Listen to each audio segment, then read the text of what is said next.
നമസ്കാരം. മീഡിയ കമ്പാനിയുടെ വളരെ പ്രാധാന്യം അറിയിക്കുന്ന ഡെയിലി അപ്ഡേറ്റിലേക്ക് സ്വാഗതം. എല്ലാവരും ശ്രദ്ധിച്ചിരിക്കേണ്ട കുറച്ച് പ്രധാന അറിയിപ്പുകൾ വീഡിയോ വഴി ഷെയർ ചെയ്യുന്നു. ഏറ്റവും ആദ്യത്തെ പ്രധാന അറിയിപ്പ്, സംസ്ഥാനത്തെ വിവിധ ക്ഷേമനിധി ബോർഡുകൾ ലയിപ്പിക്കുന്നതിനെ സംബന്ധിച്ച് കഴിഞ്ഞ ദിവസങ്ങളിൽ നമ്മുടെ ചാനൽ വഴി അറിയിപ്പ് നൽകിയിരുന്നു. 16-ൽ പരം ക്ഷേമനിധി ബോർഡുകൾ ചുരുക്കി 11 മാറ്റുകയാണ്. ഇതിൻ്റെ ഭാഗമായിട്ട് തന്നെ ചില ക്ഷേമനിധി ബോർഡുകൾ വഴി ഇപ്പോൾ അവരുടെ അതായത് അംഗത്വമുള്ളവരുടെ നമ്മളുടെ രജിസ്ട്രേഷൻ എടുത്തിട്ടുണ്ടെങ്കിൽ അംഗത്വമുണ്ടെങ്കിൽ നമ്മൾ ഒരു പുതുക്കൽ പ്രക്രിയ നടത്തണമെന്ന് അറിയിച്ചിട്ടുണ്ട്. പ്രത്യേകിച്ച് അസംഘടിത തൊഴിലാളി ക്ഷേമനിധി ബോർഡിലൊക്കെ ആണെങ്കിൽ ഇപ്പോൾ രേഖാസമർപ്പണത്തിൻ്റെ സമയമാണ്, പുതുക്കിയെടുക്കുന്നതിന് വേണ്ടിയാണ്. കാരണം ഇനി നമുക്ക് വ്യക്തിഗത തിരിച്ചറിയൽ കാർഡുകൾ എല്ലാ ക്ഷേമനിധി ബോർഡ് വഴിയും വിതരണം ചെയ്യും. അതുകൊണ്ട് തന്നെ ഒന്നിലധികം ക്ഷേമനിധി ബോർഡിലുള്ളവരെ ഒഴിവാക്കി ഒരു ക്ഷേമനിധി ബോർഡിലാക്കി നിലനിർത്തുക.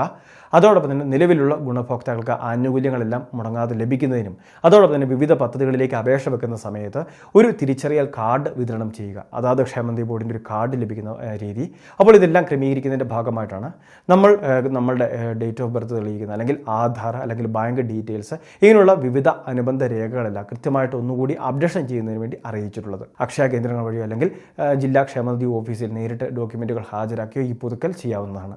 എല്ലാ ക്ഷേമനിധി ബോർഡിലും അറിയിപ്പുകൾ വന്നിട്ടില്ല. അതായത് നമുക്ക് ലഭിക്കുന്ന നിർദ്ദേശങ്ങൾക്കനുസരിച്ച് മാത്രം നമ്മൾ ക്രമീകരണങ്ങൾ ചെയ്താൽ മതിയാകും. രണ്ടാമത്തെ മറ്റൊരു പ്രധാനപ്പെട്ട അറിയിപ്പ്, സംസ്ഥാനത്തെ യുവതി യുവാക്കൾക്കും അതോടൊപ്പം തന്നെ മുതിർന്ന പൗരന്മാർക്കുമായിട്ട് കെസ്റു എന്ന് പറയുന്ന ഒരു വായ്പാ പദ്ധതി എംപ്ലോയ്മെൻറ്റ് എക്സ്ചേഞ്ചിലെ രജിസ്ട്രേഷൻ ഉണ്ടെങ്കിൽ നടപ്പാക്കി വരുന്നുണ്ട്. അതുമാത്രമല്ല സ്കീമിൽ അതായത് എംപ്ലോയ്മെൻറ്റ് എക്സ്ചേഞ്ചിലെ രജിസ്ട്രേഷൻ ഇല്ലാത്തവർക്ക് എംപ്ലോയ്മെൻറ്റ് എക്സ്ചേഞ്ച് രജിസ്റ്റർ ചെയ്ത ശേഷം സ്വയം തൊഴിൽ വായ്പാ പദ്ധതികളിലേക്ക് അപേക്ഷ വെക്കുകയും ചെയ്യാം. പരമാവധി 1 ലക്ഷം രൂപ വരെ ലഭിക്കുന്ന കെസ്റു എന്ന് പറയുന്ന വായ്പാ പദ്ധതിയിൽ 20% തുക സർക്കാർ സബ്സിഡിയും അനുവദിക്കുന്നുണ്ട്. നിലവിൽ APL BPL റേഷൻ കാർഡ് വ്യത്യാസമില്ലാതെ വാർഷിക വരുമാനം 1 ലക്ഷം രൂപയിൽ താഴെയുള്ളവർക്ക് അപേക്ഷകൾ സമർപ്പിക്കാം. വിജയസാധ്യതയുള്ള സംരംഭത്തെ സംബന്ധിച്ചുള്ള ഒരു ഐഡിയ, അതിൻ്റെ പ്രോജക്റ്റ് റിപ്പോർട്ട് നമ്മുടെ കൈവശം ഉണ്ടായിരിക്കണം. അല്ലെങ്കിൽ അത് കൃത്യമായിട്ട് വിജയസാധ്യതയുള്ള സംരംഭമായിരിക്കണം. അതിൻ്റെ കാര്യങ്ങളെല്ലാം പരിഗണിച്ചായിരിക്കും നമ്മളുടെ അപേക്ഷകൾ പരിഗണിക്കുന്നതും അതിനുശേഷം വായ്പാ വിതരണം നടത്തുന്നതും. മൂന്നാമത്തെ മറ്റൊരു പ്രധാനപ്പെട്ട അറിയിപ്പ്, കുളമ്പ് രോഗ നിർമ്മാർജ്ജന യജ്ഞത്തിൻ്റെ ഭാഗമായിട്ട് പ്രതിരോധ കുത്തിവയ്പ്പുകൾ ഇപ്പോൾ എടുത്തുകൊണ്ടിരിക്കുന്ന സമയമാണ്. ക്ഷീരകർഷകർ ഇതൊരു പ്രധാന അറിയിപ്പായിട്ട് തന്നെ സ്വീകരിക്കുക. സൗജന്യമായിട്ട് തന്നെ ലഭിക്കുന്ന ഒരു ക്രമീകരണം കൂടിയാണിത്. ഇത് മാത്രമല്ല, ഇതിപ്പോൾ എടുക്കാതിരുന്നാൽ പിന്നീട് രോഗം വന്നു കഴിഞ്ഞാൽ, കുളമ്പ് രോഗം പിടിപെട്ട് കഴിഞ്ഞാൽ പിന്നീട് ഇതിന് ചികിത്സയില്ല എന്നൊരു കാര്യം പ്രത്യേകം ശ്രദ്ധിക്കുക. അപ്പോൾ ഇത്തരത്തിലുള്ള ബുദ്ധിമുട്ടുകൾ ഒഴിവാക്കുന്നതിന് വേണ്ടി ഇപ്പോൾ ആരംഭിച്ചിട്ടുള്ള യജ്ഞത്തിൽ പങ്കാളികളാവുക. അടുത്തുള്ള വെറ്റിനറി ഹോസ്പിറ്റലുമായിട്ട് ബന്ധപ്പെട്ട് കഴിഞ്ഞാൽ ഇതിനെപ്പറ്റിയുള്ള നിർദ്ദേശങ്ങൾ ലഭിക്കും. ഉദ്യോഗസ്ഥർ നമ്മുടെ വീടുകളിൽ എത്തിച്ചേരുന്ന സമയവും മറ്റു കാര്യങ്ങളെല്ലാം നമ്മളെ അറിയിക്കുന്നതുമാണ്.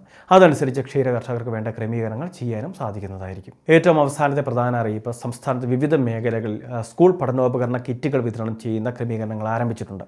വിവിധ സഹകരണ ഫെയറുകൾ വഴി സബ്സിഡി നിരക്കിൽ നോട്ട് ബുക്കുകൾ, അതോടൊപ്പം തന്നെ സ്കൂൾ ബാഗ്, കുടകൾ, അതോടൊപ്പം തന്നെ ഇൻസ്ട്രുമെൻറ്റ് ബോക്സ്, പേന, പെൻസിൽ ഇങ്ങനെയുള്ള വിവിധ പഠനോപകരണങ്ങളെല്ലാം സബ്സിഡി നിരക്കിൽ അതും വിലക്കിഴിവിൽ വിൽപ്പന നടത്തുന്ന ക്രമീകരണങ്ങൾ ആരംഭിച്ചിട്ടുണ്ട്. ത്രിവേണി സൂപ്പർ മാർക്കറ്റിലും ഇതിനുള്ള ക്രമീകരണങ്ങൾ വരുത്തിയിട്ടുണ്ട്. ഇനി ഇത് മാത്രമല്ല, മോട്ടോർ തൊഴിലാളി ക്ഷേമനിധി ബോർഡിലെ 1-ാം ക്ലാസ് മുതൽ 7-ാം ക്ലാസ് വരെയുള്ള വിദ്യാർത്ഥികൾക്ക് വേണ്ടി, അതായത് മക്കൾക്ക് വേണ്ടി പ്രത്യേക സഹായത്തിന് വേണ്ടി അപേക്ഷിക്കാനുള്ള സമയപരിധി ഇപ്പോൾ അവസാനിക്കുകയാണ്. 1-ാം ക്ലാസ് മുതൽ 7-ാം ക്ലാസ് വരെ സൗജന്യമായിട്ട് പഠന കിറ്റ് ലഭിക്കുന്നതിന് വേണ്ടിയുള്ള അപേക്ഷകളായിരുന്നു മോട്ടോർ തൊഴിലാളി ക്ഷേമനിധി ബോർഡിൽ സ്വീകരിച്ചിരുന്നത്. വളരെ പ്രധാനപ്പെട്ട കുറച്ച് ഇൻഫർമേഷനാണ് വീഡിയോ വഴി ഷെയർ ചെയ്തത്. ഇതുപോലുള്ള വിവിധ ഇൻഫർമേഷൻ ചാനൽ സബ്സ്ക്രൈബ് ചെയ്യുക, ഫോളോ ചെയ്യുക.